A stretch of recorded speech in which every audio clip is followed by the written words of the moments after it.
Lung cancer.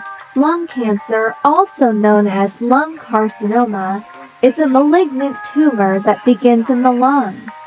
Causes: smoking tobacco, exposure to secondhand smoke, occupational exposure to carcinogens, asbestos, radon, etc.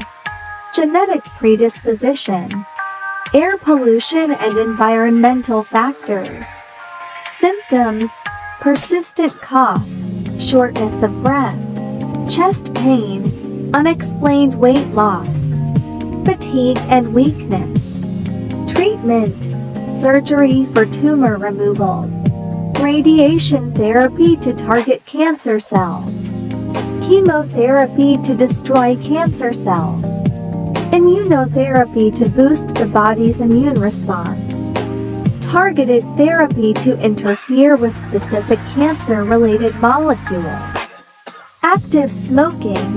Active smoking refers to the direct inhalation of tobacco smoke by an individual, typically through the act of smoking cigarettes, cigars, or pipes. Passive smoking. Passive smoking, also known as secondhand smoke or environmental tobacco smoke, occurs when non-smokers involuntarily inhale the smoke emitted by active smokers.